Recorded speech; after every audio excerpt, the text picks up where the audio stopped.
Hi, everybody. I've got Adam Taggart with me once again. Adam, how are you doing?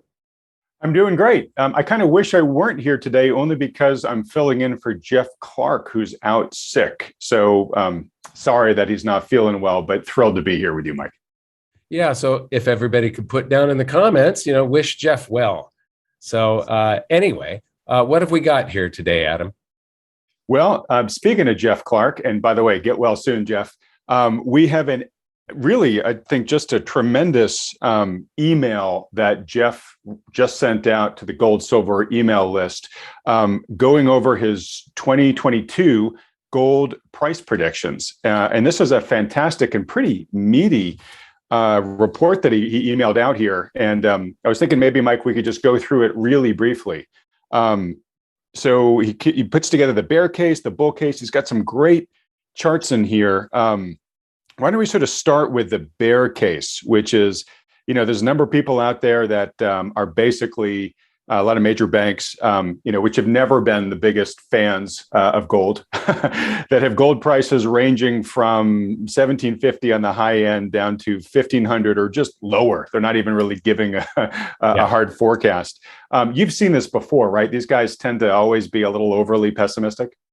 Oh, yes. And these guys always tend to be wrong. Just over and over and over again, they get it wrong. The bear case, even if gold did go down to 1650 is one of the estimates, and 1500 is the low estimate. But even if that did happen, what is your risk reward ratio on gold? And it's very little downside, and that downside can't last. Even if the banks happened to get it right this time, and gold did go down, is it going to stay down in 2023, 2024? It hasn't caught up to the expansion of the currency supply. Yeah. And so then that's the bear case. And obviously the bull case is a lot longer here. Jeff talks about inflation. He talks about central banks and the debt they're issuing. He talks about, the bursting of the stock market bubble, which, we might be seeing the beginnings of right now. There's really too much data in here for me to share it all just in this video. And folks, if you have not received this email, if you're not on Gold Silver's email list, you should go get on there to get this. I'll tell you in a moment how to do that. I do want to put up one chart here, though, that I thought was useful, maybe two, actually. One is the gold to government debt ratio. This basically shows that gold basically is a reflection of risk in the system, but things move in cycles. And right now, gold is very underpriced relative to the tremendous amount of government debt that's out there. And as folks, remember, we just issued an amazing amount of debt over the past 2 years now as we've been sort of dealing with the pandemic. And you can see that there's kind of a bottoming process forming here, just like we saw back in the late 90s going into the early 2000s. And that ratio really moved to the upside here. So this is sort of just one of the data sets that Jeff has in here that shows that we're potentially about to ride the cycle back up in a very gold favorable direction. Mike, what do you have to say about this? I just wish this chart went back further, because this starts in 1985 after gold's peak, and so it would be great to see where it was when gold hit its January 1980 high, because that is pretty much where we're destined to go again. I'd like to see this chart starting at the end of the Bretton Woods system, going from there to today. But it just shows the tremendous opportunity here. So this chart starts out with gold in the $400 to $600 range. I believe that's about where it was in 1985, I believe. So it doesn't show the $850 high. The peak on this would be far, far higher if it did show that, and it just shows where gold's destiny lies someday out in the future, and it's probably not going to be too many years. I just think that this is the time for accumulation right now, while it is depressed. While it's, if it does move sideways, if the banks are right, that's just going to be a tremendous opportunity for people. Agreed. And I'm not going to share Jeff's price predictions here. I'm not going to spoil the email for folks, but the numbers get pretty interesting pretty fast, folks. So to find out them, go get the email. Again, I'll tell you how to do that in just a second. I want to put up one last chart here, though, Mike, which is the cup and handle formation that's been forming in gold over the past number of years. And it really does seem like we are about to finish the handle here. Can you just explain to folks why this chart is so significant? Well, a cup and handle formation is one of the most bullish formations that you can have.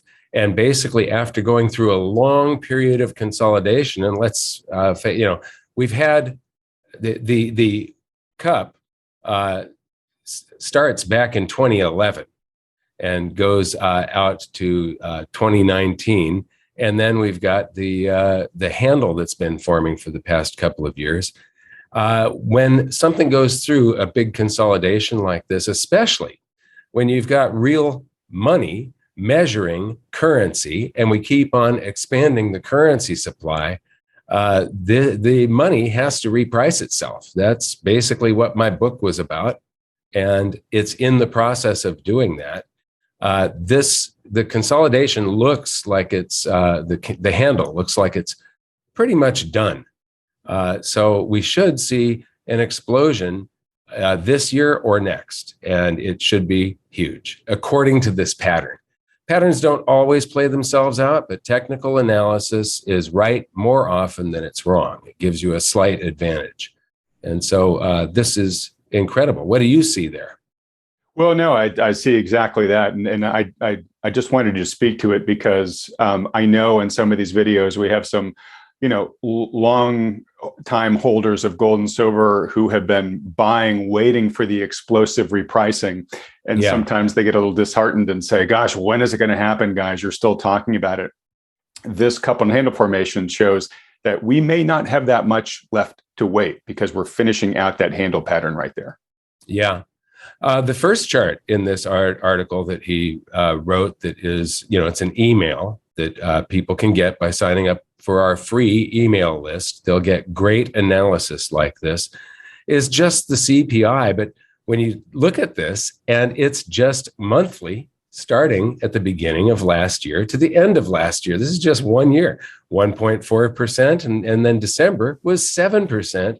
And this is using something that I dubbed the CP lie when I wrote my book, because, when you read about how they calculate inflation, and then you look at real world prices, that they're cherry picking. So, but anyway, it shows right where Powell said that the inflation will be transitory when it jumped from 2.6 to 4.2 back in March and April. And now we're at 7. So this transitory inflation isn't that transitory. Yeah, it's like Nixon taking the dollar temporarily, closing the gold window temporarily back in 1971. We're still waiting for that temporary to expire. Well, look, folks, there's a lot more in that email. If you haven't received it yet, if you're not on Gold Silver's free email list, just go to goldsilver.com/join our newsletter, and you'll get that and all the other amazing information that Jeff and Mike put out on a regular basis in that channel. Mike, moving on, let's get to the tweet of the day here, which has to do with, I guess, some good news about stock prices. Why don't you share it with us? The good news is stocks are getting cheaper. So basically, we're down. It says the price sales ratio of the S&P 500 is now just 20% above the .com level. So it's only 20% above the when the market was just about to crash back in 1999. Right. So we're rejoicing that we're just a slightly less fantastically, ridiculously overpriced. Yeah, exactly. Yeah, it's totally insane.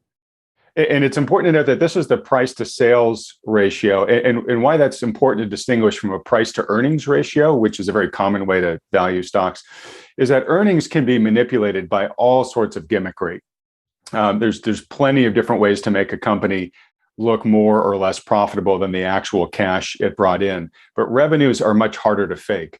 So when your price to sales or price to revenue ratio is this high, that it's actually accurate. It's factual. Yeah. So this is factually, almost the most overvalued we'd ever been. And I say almost just because it looks like it was just a couple of weeks ago, we were at the maximum amount of overvaluation. And the fact that we still have 20% left to fall before we get to the height of the dot-com peak, which was the previous record holder for stupid valuations, should really, really make people worried if they've got a lot of money along this market.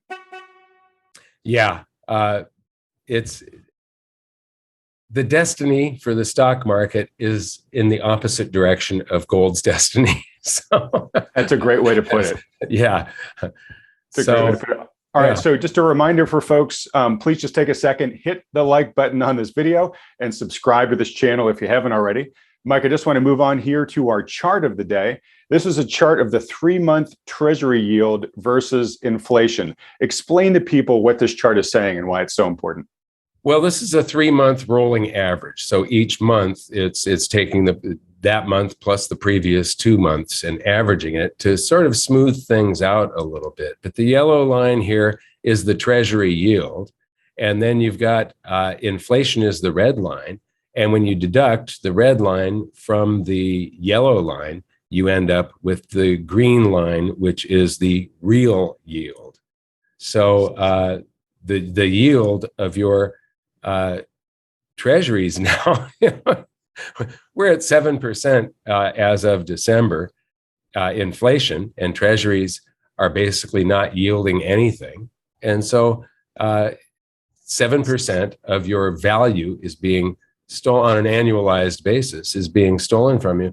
And this comes from an article titled "Using Our Money," it's currency, not money, "to steal our money," it's currency, not money.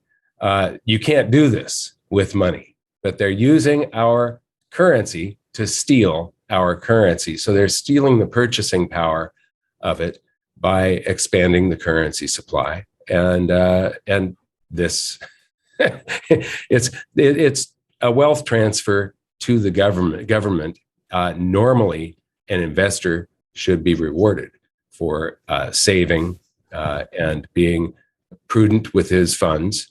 And here it shows that we're being punished now by about 7%, and that's all being transferred to the government and the big banks and so on. It's a wealth transfer. What do you see? Yeah, well, I mean, I sort of see just a visualization of the famous John Maynard Keynes saying about inflation, right? That it's a stealth wealth tax that not one man in a million will recognize. I think we've got a number of those people in a million watching this channel. They're a little bit more informed. They know what to look for. But this is exactly what you want to look at, right? Is what is the actual real return I'm getting on my money? And it's being eroded and eroding at an accelerating rate right now by existing policy. That's the negative here. And that is a real negative. It's a societal negative. Yeah. Not in favor of it. It is it's a positive signal for precious metals holders, because this is why you hold precious metals, as a way to protect the purchasing power of your wealth from exactly this kind of inflation. And when people talk about precious metals performing well when real rates are negative, that green line right there, that is the real negative rates. So as that line continues to trend down, it's just more and more of a reason to be holding wealth in hard assets like precious metals. It also shows the opportunity that exists because gold hasn't made that move to compensate for all of this, but eventually it always does. It always has throughout history. And so nothing has changed. It's going to happen again. And so there's a much greater opportunity right now. But gold will be making a move to compensate for the idiocy that the world's central banks have been committing. Read Jeff's article, and you will the email that he sent out. So sign up for the email list, read that, and you'll understand why gold will end up compensating for this. Yeah, and I'll just underscore that historically repricing events, precious metals, almost any other kind of substantially mispriced asset, they tend to be events, not processes. In other words, they tend to happen quite rapidly. Mm-hmm. And it's the kind of thing that you really need to be positioned for them in advance to benefit from them. If those events start moving quickly, oftentimes you just find yourself chasing prices and you really miss out on the big opportunity there. So just underscoring why on this channel we keep telling people to kind of build your exposure over time, because you want to be in it to not miss out on that repricing. Yep. All right. Well, look, in wrapping up here, Mike, we have a great quote of the day from a very important historical figure, Frederick Douglass. Why don't you share what it is with us? Sure.